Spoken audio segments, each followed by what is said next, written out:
Let's talk about your career. Everybody always says Amerie should have been a superstar because she's pretty, she could dance, she could sing. What happened? What do you think happened? It is? It's timing. Like, everything is timing. Like, I'm a big believer in timing. And so I still feel like I haven't reached my peak yet. Amerie Rogers was born in Massachusetts in 1980 to a Black father and Korean mother. From an early age, Amerie had an appreciation for music, dancing, and performing. Growing up, Amerie's family moved around a lot due to her father being in the military. Eventually, Amerie joined Navy ROTC when she enrolled in Georgetown University, where she graduated with a bachelor's in English. While in college, Amerie met producer Rich Harrison through a club promoter. Harrison was a DC native and had just finished working on 2 albums with Mary J. Blige. Soon after he and Amerie met, Rich helped her record demos to send to record labels. Amerie and Rich's first meeting was at a McDonald's because Amerie said she wasn't comfortable meeting a stranger at either of their homes. Their meeting went well, and Amerie and Harrison hit it off immediately. Amerie eventually earned a recording deal with Columbia Records. She said, "It sounds like a cliche, but I always knew I was going to sing. I always knew that music was what I was going to do." Amerie has said that she takes inspiration from artists including Whitney Houston, Mariah Carey, Mary J. Blige, and Michael Jackson. After signing with Columbia, Amerie and Harrison set to work on her debut album, All I Have. In the meantime, Amerie collaborated with artists like Nas, singing the chorus on 2001's Rule. In the summer of 2002, she released her debut single, Why Don't We Fall in Love, in the US. The single was previously released in the UK in October of 2001. Why Don't We Fall in Love peaked at number 23 on the Hot 100. The song has since been lauded as a summertime R&B classic. At the end of July, Amerie released All I Have. Rich Harrison produced the entire album. About its production, Amerie said, "Rich and I loved adding different elements. We liked the idea of incorporating a soft touch to a more aggressive track, or a track that might be softer and taking a more vocally aggressive approach to it. We wanted to create and not bore ourselves. We didn't want to be bored, which is why there's a certain knock in pretty much everything." On All I Have, Amerie and Rich introduced the new generation to a sound called gogo, which was inspired by their DMV roots. In his youth, Harrison had been part of the DC go-go scene and played in a group called Perfection Band. Go-go is typified by percussion, hi-hats, and cymbals, and has a retro 70s-80s sound to it. The go-go sound became a staple of Rich Harrison's production, but he debuted it in its most refined form yet with Amerie. Impressively, All I Have debuted at number 9 on the Hot 100 and at number 1 on the US top R&B charts. The debut album earned Amerie a Soul Train Award in 2003 for Best R&B Soul or Rap New Artist. Despite its performance on the charts, All I Have received mixed reviews, and many critics stated that the album lacked originality. In his review, a critic for AllMusic stated, "The debut album by 22-year-old Amerie is basically a showcase for writer-producer Rich Harrison, who constructs a series of mid-tempo rhythm tracks and writes lyrics of romantic longing. Harrison's lack of originality is suggested by his inability to even come up with new song titles. Amerie has a pleasant enough voice, but she seems to be just another modestly talented performer, chosen mostly for her looks. Record companies seem to be on an endless search for attractive young women of mixed racial heritage. None of which is to say that she won't succeed. Record companies make a lot of money taking such bets, but at least on the basis of her debut album, Amerie has nothing to recommend her beyond a fairly anonymous surface appeal." I don't 100% know what to make of this review. No, I don't think All I Have offers anything particularly new to R&B other than the go-go sound, but I don't think that makes it a bad album. The 2000s were clearly full of young women who were accused of earning their record deals because of their looks rather than their talent. Other examples that come to mind are Cassie and Rihanna.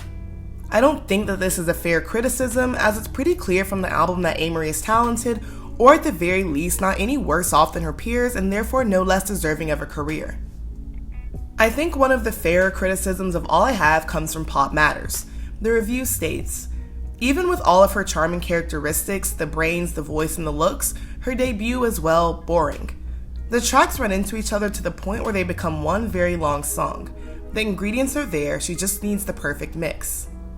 Amerie is definitely vocally talented, but the criticisms of each song lacking a unique, distinct sound are pretty fair. That's not necessarily Amerie's fault since she didn't produce the album. Truly, I think that this can be chalked up to Rich trying to popularize his go-go sound and trying to show it off on a lot of the album. The songs that aren't go-go influenced sound like the typical cookie-cutter R&B that was out at the time.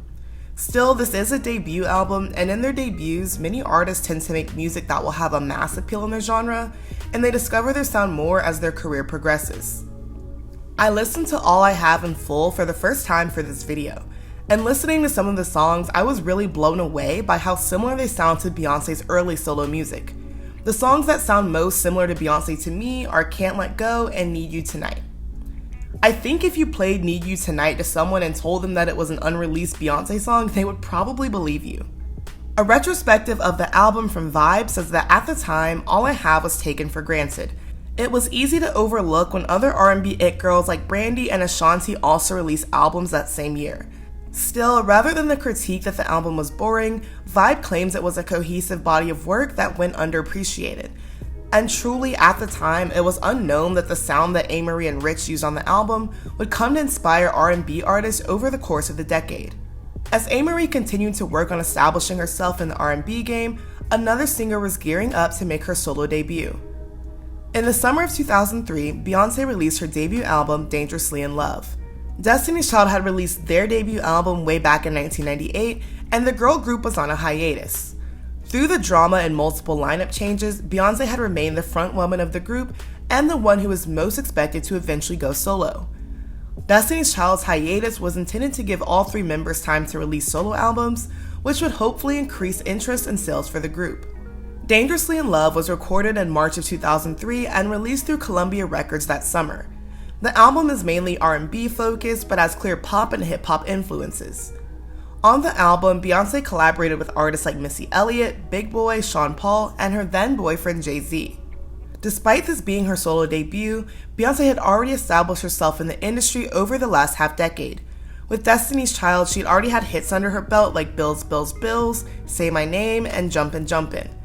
Destiny's Child had already won 3 Grammys, as well as AMAs, Billboard Awards, and BET Awards. Beyonce is a co-writer and co-producer on Dangerously in Love. She had a hand in choosing the album's producers, as well as selecting some of the lyrics and the melodies for the songs. About the album, Beyonce said, "My album is a good balance of ballads and mid-tempos with just riding in your car feels, to a lot of up-tempo club songs, to really sexy songs, to songs that make you feel emotional. It's a nice mixture of different types of tracks."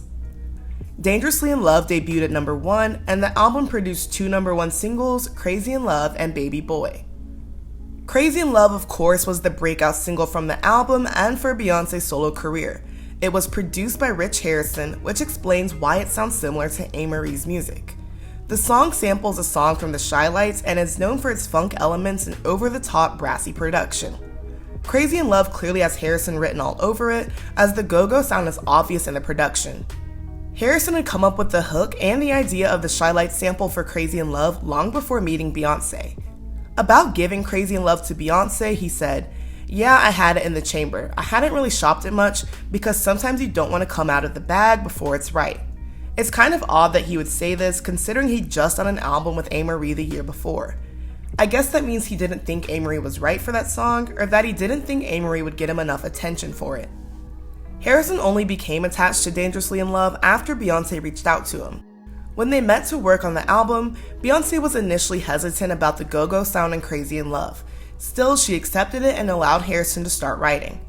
As we now know, Crazy in Love is still one of Beyonce's most iconic songs, and it became an instant classic. The only music Amerie released in 2003 was a single for the Jennifer Lopez film Made in Manhattan. Stay tuned because this won't be the only time I mention J Lo in this video. Amerie didn't release any music in 2004. In the spring of 2005, Amerie released her sophomore album, Touch. The album was also co-written and co-produced by Rich Harrison. Amerie wrote for this album too, which was a change from her debut. Touch experiments more within the R&B genre than All I Have, and the songs on the album were typified by percussion, trumpets, and go-go beats. Touch peaked at number 5 on the Billboard 200. One Thing was the lead single from Touch and is Amerie's biggest song to date. One Thing was released in January of 2005. However, it wasn't released by Columbia Records. Amerie and Rich had spent the better part of 2004 working on songs for Touch, which included One Thing. Each time Amerie and her team brought One Thing to Columbia execs, it was denied. Amerie was told that she needed to add more to the song. She decided against this as she felt it would make the already percussion-heavy song sound crowded. The song sampled Calcutta by the Meters and had a go-go inspiration similar to Crazy in Love and some of the songs in All I Have. Like, One Thing really came from his involvement. You know what I mean? And let's talk about that, because that was heavily go-go, heavily DC. It sounded so Maryland, DC-ish. Word on the street is that Columbia was holding on to One Thing because another artist wanted it and they were shopping the song to her. Miss Jenny from the block has stolen everything from lyrics to beats to the vocals themselves from her contemporaries, who are mostly black women. The list of women that J Lo has stolen from includes Ashanti, Brandy, Mariah Carey, and Christina Milian. Regardless of why Columbia didn't want Amerie to release One Thing, Rich maintains that they leaked the song to prove to Columbia that it would be a hit. As consolation, Rich gave J Lo a song that he'd done with Usher that didn't make it onto Confessions. J Lo recorded the song and released it as Get Right. Rich's story about the song is supported by the fact that Get Right actually came out a couple weeks before One Thing, meaning J Lo was already working on it before the leak. Allegedly, One Thing being shopped to J Lo in the first place was because Columbia prioritized her over many other artists on the label. More importantly, she had the support of Tommy Mottola, who many believe only supported her career as a way to destroy his ex-wife Mariah Carey's. One Thing was in fact a hit. It peaked at number 8 on the Hot 100 and number 1 on the US and R&B charts. One Thing was nominated for a Grammy for Best Female R&B Performance and considered one of the decade's best songs. Between Crazy in Love, One Thing, and Get Right, Rich Harrison had essentially created 3 versions of the same song. It seems Beyonce was the first to have her version of the song. Still, it only seems that she got it after wanting something similar to the songs in Amerie's debut album, All I Have. Beyonce had been given the freedom to choose producers for Dangerously in Love. She and Amerie were on the same label, so of course she would have been familiar with her music and had access to Rich. The only weird part to make sense of is the fact that Beyonce allegedly didn't like the sound of Crazy in Love initially. That makes me think it was Beyonce's team or Columbia who wanted to take the sound from Amerie and put it on Beyonce. But then again, Beyonce chose Rich herself to be on the album, so it's possible she liked the go-go sound in general, but maybe not Crazy in Love specifically. Or maybe she disliked something different about the song. Either way, Beyonce ended up benefiting from the sound that Amerie and Rich had worked on first and tried to pass it off as her own. Rich has been making go-go beats for multiple artists on Columbia simultaneously. Aside from Amerie, Beyonce, and J Lo, Rich Harrison had also produced go-go-inspired music for Toni Braxton, Kelly Rowland, and Mary J. Blige. As a tweet said, Rich took Amerie's sound and handed it out like hors d'oeuvres, and I couldn't agree more. Sadly, the success of One Thing didn't solidify Amerie as one of the top R&B girls at the time or shoot her to a more elite echelon of stardom.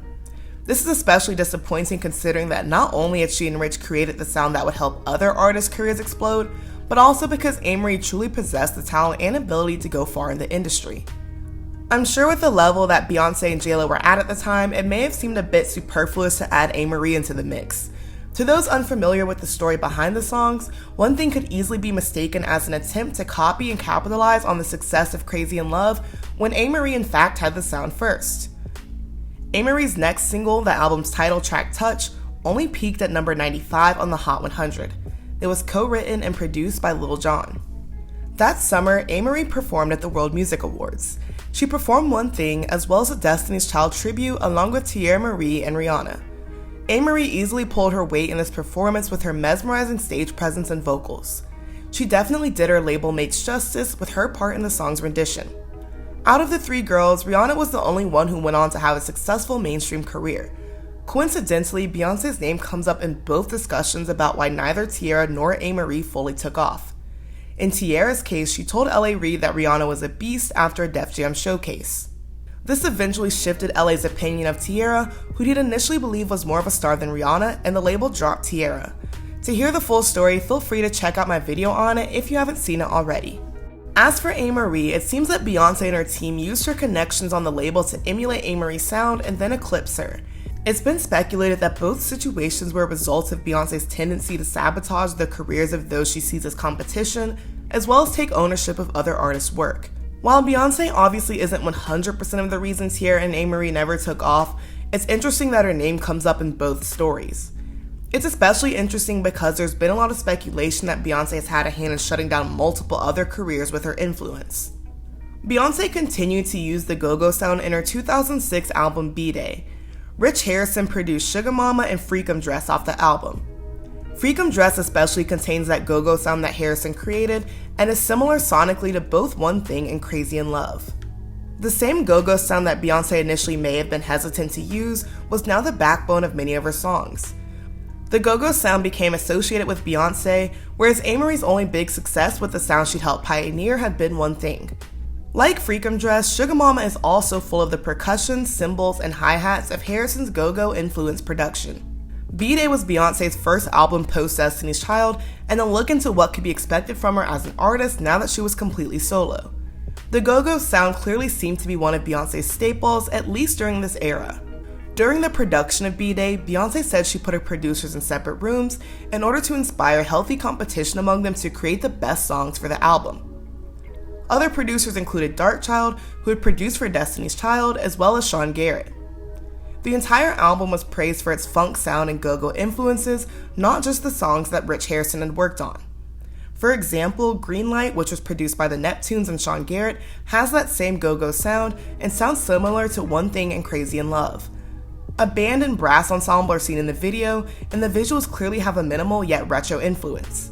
The similarity between the video and Amerie's One Thing video are undeniable. Some have said that Beyonce was making a parody of Amerie in her video. This of course hasn't been confirmed, but even if the video isn't a parody, it's clearly influenced by One Thing, and in my opinion too closely for it to be 100% coincidence. When asked about Greenlight in an interview, Amerie said, I'm not going to comment on that. I'm just going to say I would never take a sample of any other female's music. Even on my mixtape, there isn't any other female's music being redone. BDay went #1 on the Hot 100 and won the Grammy for Best R&B Contemporary Album. Harrison was praised for finally having a muse that he could use his retro-inspired music on. I think it's disappointing that this was said when Amerie had been there the entire time. But thinking back to Rich's comment about Crazy in Love and doing Get Right for J Lo, it seems like Rich wanted his music to go to whoever the biggest star was, and that was definitely Beyonce. Beyonce already had the resume, the fan base, and industry connections Amerie hadn't yet established. In hindsight, it seems clear that Rich wanted to become famous for this go-go sound and was willing to give it out to anyone who he thought could make that happen for him. While Beyonce was using the go-go sound to cement her status as one of the most successful female R&B acts, Amerie's career seemed to be going in the opposite direction. In 2007, she released her third album, Because I Love It. Amerie started work on the album back in 2005, and it was initially slated for release in 2006. Because I Love It was Amerie's first album that was absent of any collaborations with Rich Harrison. Because I Love It was released in the UK first and wasn't made fully available in the US until over a year later in the fall of 2008.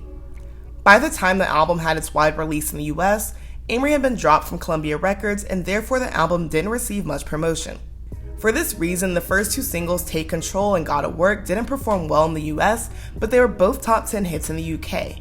The album itself was Amerie's first to not chart in the US, despite it receiving warm critical reception. All Hip Hop gave the album 5 out of 5 stars, The Guardian rated it a 4 out of 5, and Pitchfork gave it a 7.3 out of 10. The title track from the album, Because I Love It, has been said to be a Beyonce diss track. Amerie seemed to be calling out Beyonce, and the fact that BDay was heavily Amerie inspired, to put it nicely. To me, the lyrics that point to this most are 6 months and y'all done check my style, thinking I was MIA, that's wishful thinking child. It's obvious to see, chickens try to bite it, but they can't cop my delivery. And pay 100 stack, but you can't buy my sound, can't take my flow, can't bag my swag. It's hard to find a good studio version of the song, but I linked the only clip that I could find down in the description if you want to listen to it. When Because I Love It came out, Amerie was thought to have sampled Beyonce's Greenlight as the basis for the alleged diss track. However, in an interview with XXL, Amerie said that she in fact sampled herself from One Thing. Amerie said the song wasn't a jab at Beyonce, but honestly, why would she admit that? It's pretty clear the song is a diss at Beyonce, and another example of a beef a celebrity doesn't want to admit to for fear of retaliation or it hurting their career. In 2009, Amerie released her fourth album, In Love and War. With her new project, she hoped to move forward and put all the drama with Columbia behind her. She had signed a deal with Island Def Jam that allowed her to release music under her own label, Phoenix Rising. In Love and War debuted at 46 on the Hot 200.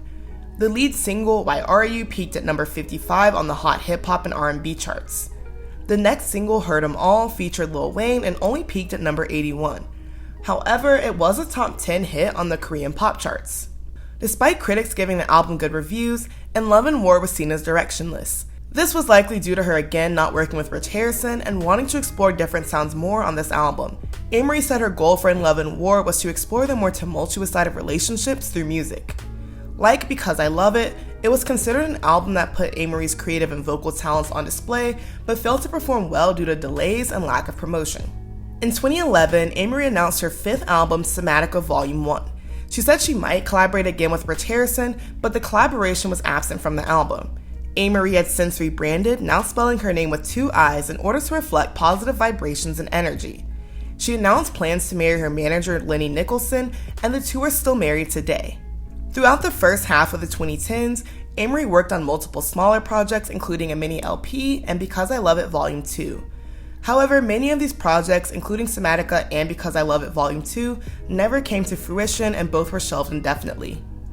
In 2015, Amerie and Rich Harrison finally reunited to collaborate on a song called Out Loud, which was released through Phoenix Rising on YouTube and SoundCloud.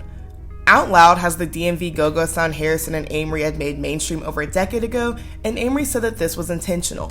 It does sound more modern, with the cymbals being replaced with more computerized sounds. Still, the heavy percussion and chimes are evident. Out Loud came from Amerie's 2016 EP Drive. Drive was considered to be consistent with Amerie's early go-go sound and made use of drums and synthesizers that were a signature. Rolling Stone said Drive was one of the best R&B albums of 2016. Amerie went on The Breakfast Club to promote Dive, as well as talk about her years-long hiatus between her releases. When Charlamagne asked her about her derailed career, Amerie said she felt it came down to bad timing. Things had looked promising, but then suddenly went left. She elaborated by saying that switching labels, as well as the saturation of the market, probably also hurt her career. When asked directly if she felt her sound had been stolen, Amerie said that she felt that she changed music at the time, and multiple of her contemporaries were working in conversation with one another. But I think Rich and I really, we helped to change music for that moment. And not just to say like, oh, I'm puffing myself up, but every artist, it's like every artist puts a brick, puts a brick in the wall. Ebro pressed further, pointing out artists like Beyonce and Maya had released music with a similar sound, but only after Amerie had done so first. Charlamagne asked Amerie if she felt that Beyonce was imitating her. She answered professionally by saying that all artists get their influences from somewhere. Now, when you came out with the record, the one thing record, seems like after that record, a lot of people took that style and that sound. Did you feel like a lot of people were biting off of it? Because when you came out, that was like a noisy record, but it worked. It was really noisy. Charlamagne didn't let up and pointed out that Amerie and Beyonce were on the same label at the time, and that Beyonce had started working with Rich after Amerie. Amerie said that she felt that Beyonce hadn't stolen her sound, but that a lot of shifting around at the label probably had to do with it. She didn't get more specific about what shifting she was talking about, but it definitely seemed like it was her sound that got shifted from her hands to Beyonce's. Amerie said Jay-Z liked her work though, which prompted Charlamagne to jokingly ask her if she was Becky with the good hair. Throughout the interview, Amerie's responses to the questions seemed like answers given to avoid stirring up drama, rather than getting any deeper into her personal thoughts on the situation. To me, this is actually one of the better interviews Charlamagne conducted, and he was asking some good questions, and I wish Amerie would have really gotten into the nitty-gritty with her answers, but it's understandable why she didn't. Aside from probably not wanting Beyonce or the Beehive to come after her, Amerie does seem like she's moved on from the situation and doesn't want to breed any more gossip or negativity. She comes off as a really genuine person and like someone who is too moral and humble to partake in some of the more cutthroat behavior that helps people make it in the industry. Also, in that same interview, Amerie said that she had a visual for a future song where she wanted to be naked on a horse. Now, I'm not saying anything's wrong with that, because I still have visions of like being nude on a horse. I want to ride a horse nude, and I still had that for a video. And Lenny was like, "What's stopping you?" I was like, it has to be the right song. It has to be the right moment. Now, I'm just reaching here, but I find it ironic. Amerie has since released 2 more EPs, as well as a handful of singles. She's also been putting her English degree to use. In 2017, she wrote a novel called Because You Love to Hate Me and is working on a sci-fi trilogy. Amerie also contributed a story to A Phoenix Must Burn, which is a collection of 16 stories that explore blackness through the lens of sci-fi and magic. Ironically, the book's description says that it evokes Beyonce's Lemonade for a teen audience. Amerie's story is called When Life Hands You a Lemon Fruit Bomb. Amerie is also active on YouTube, where she shares some of her favorite reads as well as hosts a book club. Honestly, Amerie having a booktube channel fits, and it seems like the sort of thing she would have been doing even if she'd never gotten into the music industry. On her channel, she also interviews authors like Margaret Atwood and posts curated lists of books that she recommends. If you're someone who likes to read, I would check out her channel because she covers a wide array of books, and I even saw some that I'm gonna read because of her. I will link her channel down in the description below. I don't think we'll ever get a clear answer from Amerie as to whether she truly feels her sound was stolen or any clarity from the artist who profited from her sound. On the bright side, however, it does seem that Amerie is at peace. She seems focused on being an artist, but she isn't motivated by gaining attention. Amerie has said that red carpets and being in the public eye don't appeal to her much anymore due to her OCD. She's still working for the simple fact that she loves to create, and it really shows in her humble spirit and how well-rounded she truly is. Still, even if she won't outright say it, I will definitely say that she deserved better, or at least more credit for helping to create a sound that a lot of her contemporaries use to boost their careers. Similar to what Vibe said, Amerie appears to be an artist that also suffers from being more appreciated in hindsight than she was while she was working. The numbers show a lot of people weren't really listening to her music at the time outside of one thing. Though this is in part due to terrible promotion from her label as well as management conflicts, it still seems like people weren't completely checking for Amerie like that even when her music was still out there for people to listen to. Amerie still deserves her credit for helping shape the R&B sound of the early to mid 2000s. She and Rich Harrison took a regional sound and turned it into a blueprint for some of the most popular R&B songs of that era. It would have been nice if Rich had kept some of his songs that he gave to Beyonce for Amerie, but that can't be undone. Regardless, Amerie helped make the go-go sound mainstream, and that accomplishment can't be stolen from her, even if the sound itself can. Before I say my usual goodbyes, I want to talk to you guys about a really cool company called Try Treats. I know a lot of y'all have a snack while watching my content, so why not make things more interesting and try a snack from a different country? With Try Treats, you get a monthly snack box containing foods from all around the world, and you also get to learn a little bit more about the country that your snacks are from. My monthly box is from Poland. In the package, they sent me a little card with descriptions of all the treats in my box, as well as an info card so I could learn more about Poland. My favorite was this Prince Polo chocolate wafer, which apparently is the most popular candy in Poland, and I honestly gotta figure out how to get more of these. Most of the candy is sweet in a way that's actually delicious, but it doesn't taste artificial. Like truly, some of my new favorite candies are in this box. If you want to try some international treats for yourself, use my code Naomi Cannibal to get 15% off your first box so you can start enjoying treats from all over the world, and be sure to let me know some of your favorites. As always, thank you guys so much for watching. If you like this video, be sure to like, comment, and subscribe. And as always, let me know what you'd love to see from me next, and I will see you guys very, very soon. I love you guys. Bye-bye.